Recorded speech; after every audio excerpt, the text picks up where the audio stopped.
You want to support Roland Martin Unfiltered? Be sure to join our Bring the Funk fan club. Every dollar that you give to us supports our daily digital show. There's only one daily digital show out here that keeps it black and keep it real as Roland Martin Unfiltered. Support the Roland Martin Unfiltered daily digital show by going to RolandMartinUnfiltered.com. You can make this possible. No charcoal grills are allowed. I'm white. I got you, girl. Illegally selling water without a permit On my property. Whoa! Hey! You don't live here. I'm uncomfortable.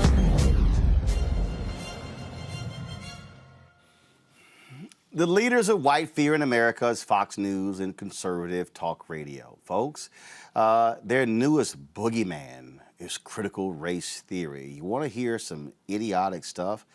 Listen to these fools on Fox and Friends, Steve Doocy, Ainsley Earhardt, and the village idiot Brian Kilmeade. Big difference between now and the 1960s. They're not acknowledging any improvement in our culture, the gains made, and how we're more equal, even despite our faults, than any other country. The other thing is, they're not only trying to raise up minorities and make sure the playing field is even, they're trying to take down the white culture. And they're wondering why, and this generation of Americans wonders, why aren't we all Americans? Why are we being marginalized on a daily basis on our gender, our sexuality, and the color of our skin? And it's not even subtle. It is actually out there. Sure. It is written in black and white. This is the big difference between other civil rights movements in our past. One, the first big one was a war. The second big one we saw in the streets, especially in the South. And this one we're seeing in the classrooms, and we've seen the enemy, and it's white people. And they wonder why people have a problem with it. It's pretty simple what most families in America, I think, are teaching their kids, and that's the golden rule, to love others as yourself. Don't see people for skin color. We look to the Bible in my house. We love everybody. Everyone was created by God. And we live in this great country where you can be anything that you want to be, and you can be an individual. This lady's saying they're not teaching them to be individuals. They're trying to instead lump them in as a group based on race. Sure. I want my daughter to know she can be autonomous. She can stand on her own 2 feet. She can be an individual and be exactly who she wants to be, and using the desires that God has given her to for a bright future. Well, you know, it is curious because it was just a couple of years ago where the United States of America elected an African-American as president of the United States. You know, the biggest entertainers, the biggest sports stars are African-American. Well, he mocked critical race theory. Well, he did over on CNN, absolutely. And we played that a little while ago. Oh, you gotta love the whiny white folks over at Fox News. Tim Wise, he joins us right now. Tim does all kind of anti-racism work. Tim, you've written a book. One of your books was Dear White People, and an open letter to white America. And clearly Fox and Friends host didn't read it. Well, no, they didn't. I mean, look, first, let's be very clear. If you were to take Brian Kilmeade, hold him by his ankles over a bridge, and give him 2 or 3 minutes to actually tell you what critical race theory was, or else you were going to drop him, let's just say there'd be one less friend on Fox, right? Because he couldn't define it. And I'm not advocating the killing of Brian Kilmeade. Let's be very clear. I'm just saying none of these people who are critiquing what they call critical race theory could define it. They haven't read Derek Bell. They haven't read Kimberly Crenshaw. They haven't read Richard Delgado. They don't know anything about it. What they are using is that as a boogeyman term to refer to any discussion in school about the history of systemic racism in America and the contemporary reality of ongoing systemic racism. They simply do not want that analysis provided. They don't have a rebuttal to it other than to just say, well, there's no racism because, you know, Obama won. Listen, Benazir Bhutto was elected not once but twice in Pakistan, a woman, but I bet they wouldn't say sexism has been eradicated in Pakistan, right? The fact, and if it were up to white folks, including the ones who watch Fox and Friends, Obama wouldn't have won. White Americans, my people, I've been white a long time. I know my people well. Most white folks were happier with the thought of Sarah Palin maybe becoming president than Barack Obama. So how are you gonna hold up progress when you weren't part of it? How are you going to brag about the progress we've made and then put a hat on that says make America great again, which means you don't think we needed to make all that progress because stuff was cool 50 years ago? and 70 years ago. I mean, the contradictions are massive, but what they all tell us is that there is a group of white folks, probably the majority of white folks clearly, who are afraid of a counter narrative. We prefer the George Washington and the cherry tree history, even though that story was a lie. George Washington didn't cut down a cherry tree and run and tell his daddy. George Washington barely knew his daddy. His daddy died when George was young. That's all a made up story. But we prefer that to the truth, which was what? George Washington was a particularly vicious enslaver of other human beings who, when they made the mistake of running away from Mount Vernon, had them tracked down on pain of death and took bounties out on them. That's who he was. Now, if you don't want me to say that because that's unpatriotic, your problem is not with political correctness, it's with historical accuracy. And white folks, for years, we've been able to ignore the truth. Now, the culture, the demographics are such that we're having to confront the things we've tried to deny. And for some folks, it's too painful to look at. Well, if it's painful to look at, imagine how much more painful it's been to live. And that's what black and brown folks have had to do. Well, and what you're dealing with here, Tim, you're dealing with, and let's just be clear, the basis of Fox News that Roger Ailes put in place was to push the racial fears of white viewers, older white viewers. Fox News has always, I love it when they love talking about the new Black Panthers. And the media, they talked about the new Black Panthers more than anybody else, and then criticize the media for covering the new Black Panthers. It was Bill O'Reilly who attacked Ludacris when he had his Pepsi deal. It's always been that. And so what you're dealing with now, what critical race theory is, and here's a photo here, Amna Nawaz of PBS covered this. This is a Loudoun County school board meeting, and all these white folks turned out, 121 people signed up. And what was hilarious is that the superintendent said, we don't teach critical race theory in any of our schools. But these dumbasses who watch Laura Ingraham, who watch Sean Hannity, who watch Tucker Carlson, and now it's like critical race theory is now the banner, put everything that's racial in under that, critical race theory, and they have no idea what they cannot stand. And Brian Kilmeade said it. They do not like the fact that black people, Latino people, and Asian people, we now get to have an opinion about what it means to be an American. Right, and have the ability to be heard and to have that opinion represented. You know, for years, that's the thing. If you've had hegemonic dominance of the culture, pluralism feels like oppression. Right. And all it is sharing space. All it is saying, listen, we're going to have a bunch of perspectives offered that have been silenced before. That doesn't oppress you. That doesn't marginalize you. If you'd open your mind and your heart a little, it might enrich you. But instead, these folks, I mean, just to give you an idea of how absurd, and I know you know this, in Idaho, there's a lawmaker who got up and gave a talk a couple of weeks ago attacking critical race theory, complaining about the teaching of, get this, not Derek Bell, not Kimberly Crenshaw, not Richard Delgado, To Kill a Mockingbird, Harper Lee. That is like a staple of the American literary canon. And by the way, it's a white savior narrative, and they still didn't like it. Like Atticus Finch is the white dude who comes in to save the black guy. And I won't give away the ending as to whether it works or not in case folk haven't read the book. But I mean, if you can't even accept To Kill a Mockingbird, which is about racism in 1934 Alabama, I think is the year, then and they couldn't, this person got up and said, they're teaching our children that black people have been oppressed.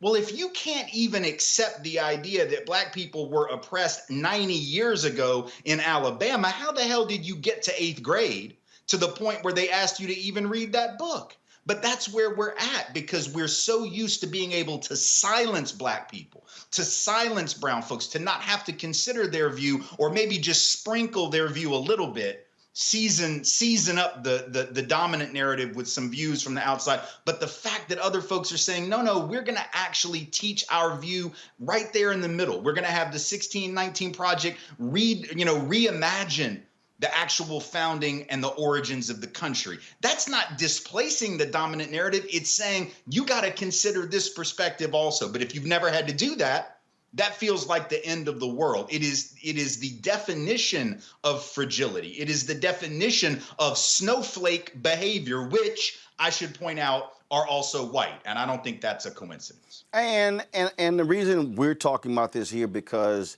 look, our folks need to understand anything deemed racial, they're going to attack. I'm writing a book on this very thing that's going to come out next year called White Fear, The Browning of America is making white folks lose their minds. I mean, that's literally and that's what's going on here.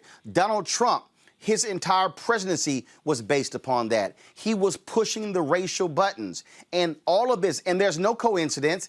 Tim, they need this to stoke white fear for next year's election. This is not by accident. They need white people to be upset and bothered. Here they come. They're marching. The migrants are coming here to kill us and take our jobs. The black people, now they're teaching our kids. No, you can't teach our kids about systemic racism and Ainsley Earhardt, because in our house, we love the Lord and it's all about God. But Ainsley, I bet your church is damn near all white. Oh, yeah. Oh, yeah. Well, all the enslavers said they were Christians. I mean, what does that have to do with anything? You know, the golden rule has been around a really long time. I'm pretty sure that the folks that ran the plantations had heard of that one. You know, and yet oppression still was the norm. So, folks, you know, we've always said, oh, treat every, you know, the Declaration of Independence. I mean, Thomas Jefferson said all men are created equal, but he owned a couple hundred folks when he wrote that. So he clearly didn't mean it. So the question is, are we gonna just remember the fictional, hagiographic, rah-rah cheerleader version of American history? Or are we going to be honest that the country has been one foundationally built on a contradiction? The promise of democracy, but the reality of oppression, the reality of democracy only for a few and marginalization for the rest. And if you can't deal with that, right, then what you're showing is that this country, and especially its white population, is less emotionally mature than folks all around the world who have done a far better job at confronting their history. The Germans have done a better job. The South Africans post-apartheid have done a better job. The Rwandans after the genocide have confronted that history. And here we are a couple hundred years later, and we're still so consumed with the need to be the greatest country ever struck off from the forehead of God Almighty that we're not willing to look at the real damage that we've done, which means that we can't move forward. If you can't confront that pain and that past, you cannot move into the future a proud and confident nation and a pluralistic democracy. And that's what's at stake. This isn't just an academic discussion. And Tim, I wonder how many of those white folks showing up at the Loudoun County School Board meeting, I wonder how many of them said, take those Confederate statues down. I wonder how many of them said, I'm not going to vote for a party that supports Confederate monuments, that supports these things. You see the idiots who got busted in Texas who were trying to who didn't even know what the hell was in the bill, got thoroughly embarrassed on the floor, and then they, of course, lost. You know, what we're dealing with here is, and I keep telling people, this is not, I keep telling everybody, this was not about Trump. This was about 2043. This is what's going to be happening, not over the next 22 years. By the time we get 2043, we have a nation majority of people of color. This is going to be a 50, 100-year battle because white America has been defined through the prism of whiteness. They have determined the beauty standards, the historical standards. They have determined everything, and what is killing them is, damn, now more of them are on television hosting shows. More of them are in corporate America. More of them are teachers. We now have to put up with them having an opinion. Right. Well, you saw this story the other day out of Ohio, Memorial Day thing, right? Where a 77-year-old retired lieutenant colonel who's white, who just simply said, here's the history of Memorial Day. Turn his mic. Turn his mic. We're not going to hear that. He is not talking about Hudson, Ohio veterans. Turn his mic off. And he was like, it's just the actual history.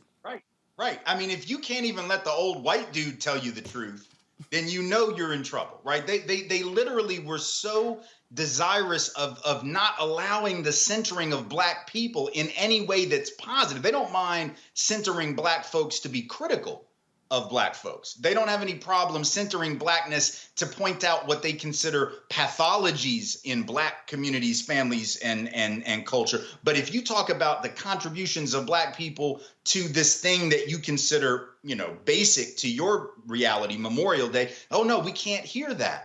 So what that says is you hit it on the head, that America is a de facto white nationalist colony and always has been. And the fact that folks now are saying we have to confront and look at that is uncomfortable for them. They deny the foundations of the country, and they say that to point them out is anti-white.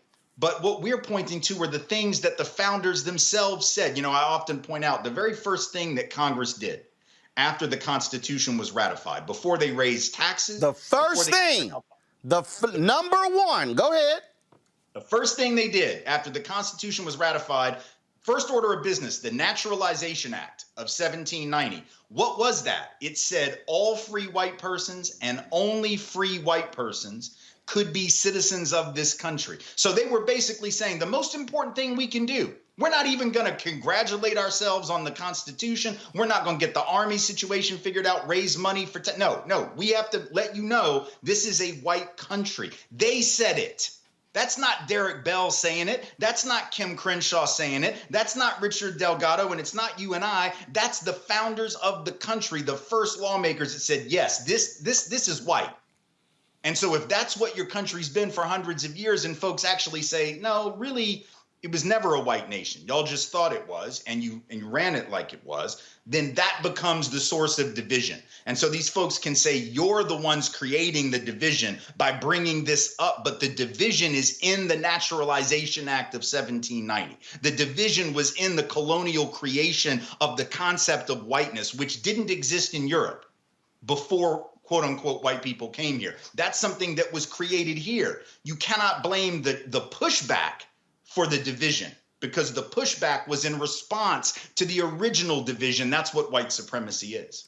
Tim, go to my computer, the American Legion Department of Ohio, just to show what happens when you act stupid. They've invited that retired lieutenant colonel to give the same speech next week at their Buckeye Boys State, an annual gathering that teaches young men about government. See what happens? Very few people were actually at that Hudson, Ohio Memorial Day event.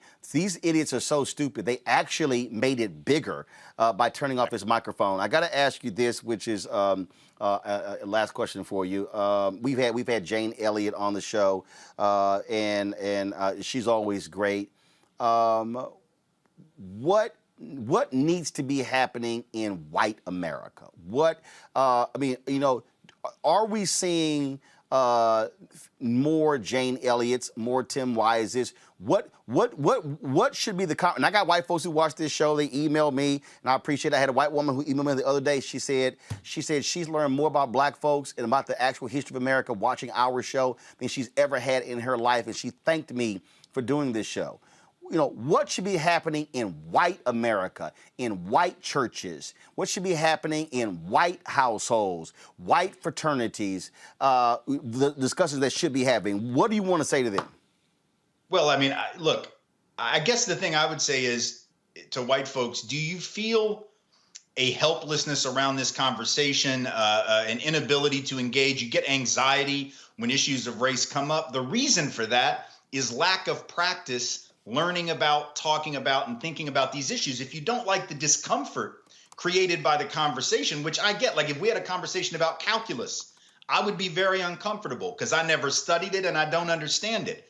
Same is true here for a lot of white folks never having to think about the issue of white supremacy as a system and its role in our own lives leaves us like the person that didn't take calculus. The problem is the only way you get better at it is to watch shows like yours, read the books that need to be read, and engage in the conversations. Challenge your family, challenge your colleagues, talk to your children. And if you're a child, talk to your parents, because sometimes the children are ahead of the parents in that regard. And ask some real fundamental questions about how did this church get to be so white? How did this school get to be so white? Why is this neighborhood so white? These are conversations that I had with my children. We would talk about this stuff from a very early age. Why are the Disney representations conversations the way that they are. Media messages. What are the messages that kids pick up from, from all the media that they ingest? There's lots of places to start, but you have to do that if you're going to get the practice necessary to have dexterity in racial conversations and to really be able to do what we call race talk. Right, which is a kind of language. Because if you understand race talk, you wouldn't get upset when folks say white supremacy as a system. You wouldn't do the Brian Kilmeade, they're trying to destroy white culture. Well, why do you identify with white supremacy? We were just talking about white supremacy. We didn't say Brian Kilmeade. We didn't say anything about you, Brian. Why are you getting defensive? Well, because you don't understand race talk. If you actually had been around black and brown folks talking about race, you would realize it's not personal. This is business. Right? This is not personal. It's not an attack on you. It's an attack on a system of thinking, a system of institutional reality. That's what we're trying to change. This is not about good people over here and bad people over here. Most folks are pretty good folks. But if you're a good person caught up in a bad system, you'll recreate the damage of that bad system. And what you're saying is not just to conservatives, because there are progressives, there are liberals, there are Democrats who do the exact same thing, and they go, but no, I support the NAACP and the UNCF. No, but your whiteness also is peeking out from under the sheet too. Absolutely. Yeah, 100%. Tim Wise, we appreciate it, man. Always a pleasure to have you on the show. Thank you. Thanks for having me. Folks, back to our Roland Mark Unfiltered video in just one moment. Racial injustice is a scourge on this nation, and the Black community has felt it for generations. We have an obligation to do something about it. Whether it's canceling student debt, increasing the minimum wage, or investing in Black-owned businesses, the Black community deserves so much better. I'm Nina Turner, and I'm running for Congress to do something about it.